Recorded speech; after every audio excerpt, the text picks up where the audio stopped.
श्रीरामचन्द्र परब्रह्मणे नमः। श्रीगुरुभ्यो नमः।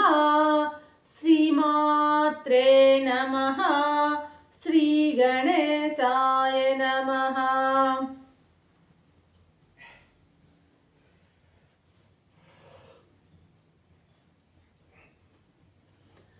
ప్రియ ఆత్మబంధువులారా, యోగ వాసిష్టం ఉపశమ ప్రకరణము 455వ భాగం. బ్రహ్మజ్ఞానులు అనేవాళ్ళు ఎవరో ఎలా ఉంటారో చెప్తూ ఉన్నారు మహర్షి. అంటున్నారు, రామా, వ్యవహారం అనేది నిస్సంగంగా ఉండాలయ్యా అంటారు. అంటే నువ్వు ప్రాపంచికమైనటువంటి వ్యవహారమైనా చెయ్యి, నష్టం లేదు. కానీ నువ్వు చేసేటువంటి ఆ వ్యవహారం అంతా కూడాను నిస్సంగంగా, సంగం లేకుండా ఉండాలి అన్నది ఇక్కడ వశిష్ఠ మహర్షి చెప్తున్నటువంటి పాయింట్ అన్నమాట. సంగం అంటే ఏంటి? ఒక పదార్థము, ఒక వస్తువు యొక్క సంయోగంతో కానీ లేక వియోగంతో కానీ, హర్షం కానీ లేకపోతే శోకం కానీ కలిగించేటువంటి ఏ వాసన అయితే ఉంటుందో ఆ వాసనే సంగం అన్నమాట. అర్థమైందా? మరొకసారి, ఇప్పుడు ఏదైనా ఒక వస్తువు పట్ల, ఒక పదార్థం పట్ల ఆ వస్తువు మనకి వచ్చినా, మన నుంచి చేజారిపోయినా, వస్తే అబ్బా సంతోషం కలుగుతుంది, చేజారిపోతే శోకం కలుగుతుంది.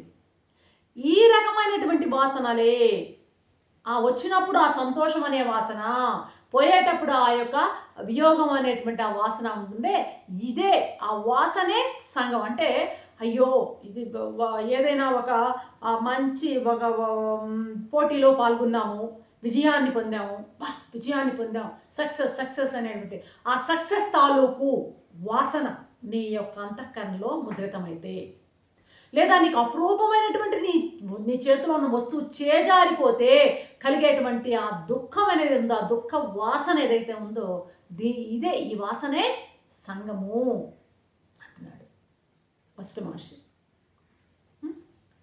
సరే, ఈ వాసనలు మనకైతే మామూలుగా వాసనా శరీరంలో వాసనలు ఉంటాయి. మరి జీవన్ముక్తులైనటువంటి వారి శరీరాల్లో ఈ వాసనలు ఎలా ఉంటాయి అంటే, ఆ వాసనలు మొలకెత్తే వాసనలు కాదవి, వేయించిన విత్తనాలు. జీవన్ముక్తుని విషయంలో ఈ వాసనలు ఎలా ఉంటాయంటే పూర్తిగా పునర్జన్మను కలిగించిన, అంటే తిరిగి మొలకెత్తవి ఈ వాసన. దుఃఖం కానీ సుఖం కానీ తిరిగి ఆ వాసన మళ్ళీ వృత్తిగా మారి, వృత్తి మళ్ళీ కర్మగా మారదు జీవన్ముక్తుల్లో. వాడిలో ఆ వాసనలు హర్షాన్ని కానీ శోకాన్ని కానీ కలిగించవన్నమాట. కాబట్టి జీవన్ముక్తునిలో ఉన్నటువంటి ఆ వాసనలు ఏంటంటే ఏమంటాయంటే శుద్ధ వాసనలు అంటాను. శుద్ధ వాసనలు ఎందుకంటే అవి మొలకెత్తవి. ఇంకా బీజాలు వేరుశెనగ పప్పులు వేయించేస్తే ఇంకా వాటిని నాటినా కూడా మొలకలు ఎలా రావో, ఈ వాసనలలోంచి తిరిగి మళ్ళీ వృత్తులు అవ్వడము, వృత్తులు మళ్ళీ కర్మలు కావడం జరగదు. అతని ప్రారంధం ఎంతవరకు ఉందో ఆ ప్రారంధం తీరే వరకు కూడాను ఆ శుద్ధ వాసనలే, అతని దగ్గర ఉన్నటువంటి ఆ శుద్ధ వాసనలు ఏవైతే ఉంటాయో ఆ శుద్ధమైనటువంటి ఆ వాసనల్నే అసంగమని వాటిని నువ్వు ఇందాకేంటి సుఖాన్ని దుఃఖాన్ని కలిగించేటువంటి వాసన సంగం అని ఎట్లా అన్నామో, ఇక్కడ జీవన్ముక్తుల్లో ఉన్నటువంటి శుద్ధ వాసనల్ని అసంగం అని నువ్వు గుర్తుంచుకోరామా అంటున్నాడు అనమాట. ఇటువంటి వాసనలు, ఈ శుద్ధ వాసనలు, ఈ అసంగం కల్పిస్తాయి. అంటే ఏంటి? బంధాన్ని కల్పించవు, బంధకారకాలు కావు ఈ వాసనలు. అయితే జీవన్ముక్తులు కానటువంటి సామాన్య మానవుల్లో ఉన్నటువంటి వాసనలు ఏం చేస్తాయంటే హర్షాన్ని కానీ శోకాన్ని కానీ కలిగిస్తూ వాళ్ళని బంధంలో పడేస్తుంటాయి, బంధించేస్తుంటాయి. జీవన్ముక్తులని ఈ వాసనలు బంధింప చేయవు. ఎందుకంటే అవి వేగిన విత్తనాలు. ఇక్కడ సామాన్యుడి విషయంలో ఆ వాసనలు బంధకారకాలు అవుతాయి. ఆ వాసనలే వృత్తులు అవుతాయి. వృత్తులే కర్మలు అయ్యి ఆ జీవాత్మను బంధించేటువంటి స్థితికి వస్తాయన్నమాట. కాబట్టి ఈ వాసనలు ఏమంటాం? సంఘం అని అంటామన్నమాట. ఈ వాసనలు దేనికి దారితీస్తాయి? పునర్జన్మకి దారితీస్తాయి. ఈ వాసనలతో చేసేటువంటి ప్రతి కర్మ కూడాను బంధహేతు అవుతుంది, బంధానికి కారణం అవుతుంది. కాబట్టి నేను ముందు అన్నాను చూడు, ఏమన్నాను? వ్యవహారం అనేది నిస్సంగంగా ఉండాలయ్యా అన్నాను కదా. అంటే ఏంటి? ప్రాపంచికమైనటువంటి వ్యవహారాలు నువ్వు ఎన్ని ఉన్నా సరే మనసుని మాత్రం నిస్సంగంగా ఉండడం నేర్చుకో. అంటే ఆ ప్రాపంచిక వ్యవహారాల తాలూకు వాసనలు నీ మనసులో ముద్రితం కాకుండా చూసుకో. నిస్సంగాన్ని అలవాటు చేసుకో. వ్యవహారం అంటే అందరూ వ్యవహారం చేస్తూనే ఉంటారు. ఆ వ్యవహారంలో నువ్వు నిస్సంగంగా ఉండడం నేర్చుకోవాలి. అది ఆ వాసనలు నీలో నిక్షిప్తం కాకుండా నువ్వు ఆ తామరాకు మీద నీటి బొట్టులాగా అంటి ముట్టకుండా ఆ కార్యాలని, ఆ వ్యవహారాలని నువ్వు చేయడం అలవాటు చేసుకో. ఎప్పుడు విచారణ చేస్తూ ఉండు మనసులో. ఈ ప్రపంచాన్ని గురించి, జీవుడు ఏంటి, జగత్ ఏంటి, సంసారం ఏంటి, ఎప్పుడు నీ మనసులో మననం చేసుకుంటూ ఉండవయ్యా. 10 మందిలో కలిసినప్పుడు ఏం చేస్తావంటే నిస్సంగంగా ఉండడం నేర్చుకో. అవి ఇవి మాట్లాడుతూ లేనిపోని వ్యవహారాలు, ఆ గడబిడ, ఏదో ఏక్ నిరంజన్ దో గడబిడ్ అంటుంటారు విజయప్రకాశానందగిరి స్వాముల వారు. అట్లా ఆ గడబిడంతా కూడాను నువ్వు హృదయంలోకి తీసుకోకయ్యా. నిస్సంగంగా ఉండడం నేర్చుకో. 10 మందిలో ఉన్నప్పుడు నిస్సంగంగా ఉండడం నేర్చుకో. అదేదో ఒంటరిగా ఉన్నప్పుడు మనసులో పిచ్చి పిచ్చి ఆలోచనలు రాకుండా నువ్వు ఆ మనసును ఎప్పుడు కూడా విచారణలో పెడుతూ ఉండు. కాబట్టి ఏకాంతంగా ఉన్నప్పుడైనప్పుడు జీవితంలో మనకి అనేక సమయాల్లో ఏకాంతంగా ఉండేటువంటి అవకాశం మనకి వస్తూ ఉంటుందన్నమాట. కాబట్టి ఆ ఏకాంతంగా ఉన్నప్పుడైనా సరే కనీసం ఈ సాంసారిక ఆలోచనలు లేకుండా పారమార్థికమైనటువంటి విచారణలో నీ మనసుని లగ్నం చేయి. బాహ్యంగా కనబడుతున్నటువంటి రాకలు పోకలు వీటన్నిటిని సాక్షిగా చూస్తూ ఉండడం నేర్చుకో. ఆ రాకపోకలు గ్రహిస్తూ ఉండు. ఇలా ఉండడం వలన నీ మనసుకి ఓ గొప్ప సంస్కారం అనేది అలవడుతుంది. ఈ ఉపశమ ప్రకరణం చివరికి వస్తున్నాం.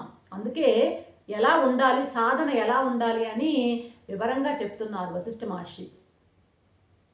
కాబట్టి నువ్వు చేయాల్సింది ఏంటంటే రామా, చిత్తాన్ని శమింపజేసుకో.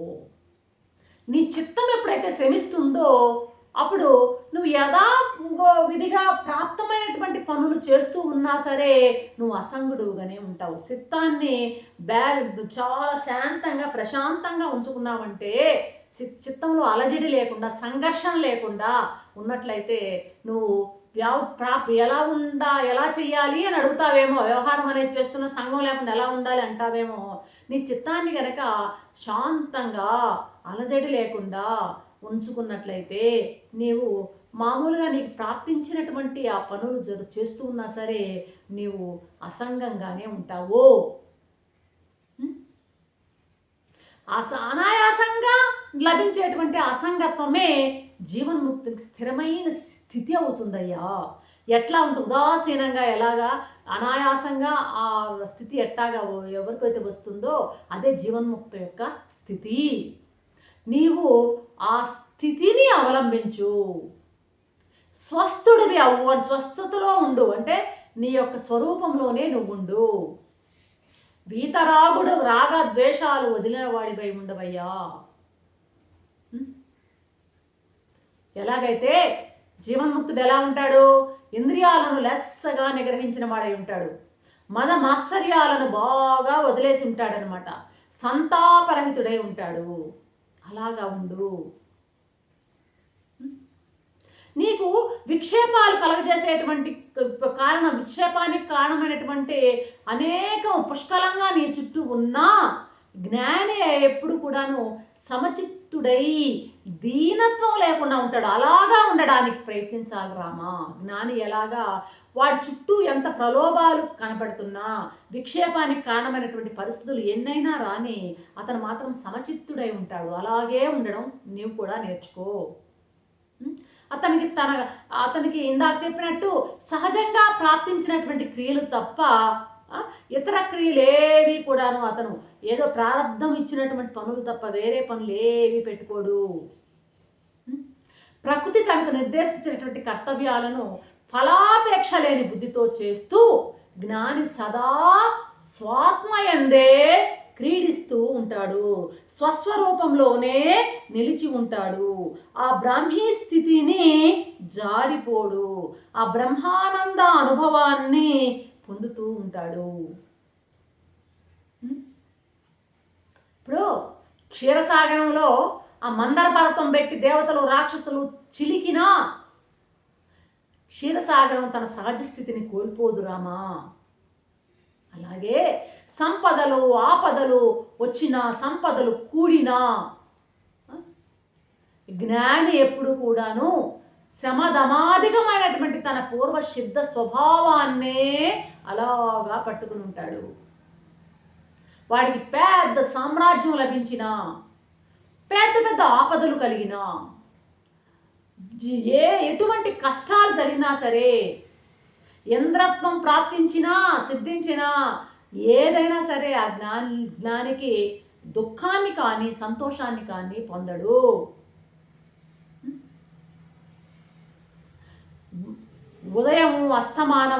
ఉదయాస్తమానాలలో చంద్రుడు ఎలాగా ఏకరూపమై భాషిస్తాడో అలాగా ఉంటాడు ఆ జ్ఞాని. కాబట్టి రామా, నేను చెప్పేది ఏంటంటే మోక్షం అనేటువంటి ఉత్తమ స్థితినిలో ప్రతిష్ట పొంది ఉండవయ్యా. ఆత్మ విచారణాపరుడు కావయ్యా నువ్వు. నీ చిత్తాన్ని ఎల్లప్పుడూ ఉపశమింపజేయి. నిరతిశయ పరమానందాన్ని నువ్వు ఎల్లవేళలా అనుభవించు. ఎప్పుడైతే నీ చిత్తాన్ని ఇలా ఉపశమించి ఇప్పటి వరకు జరిగినటువంటి బోధతో నీ చిత్తాన్ని నీవు ఉపశమింపజేసుకుంటావో ఇక నీకు జన్మ బంధం అనేది ఉండదు అంటూ ఈ ఉపశమ ప్రకరణాన్ని ముగిస్తున్నారు. రేపటి ఎపిసోడ్తో నిర్వాణ ప్రకరణం ప్రారంభమవుతుంది. అంతవరకు సెలవు. సర్వం శ్రీరామచంద్ర చరణ.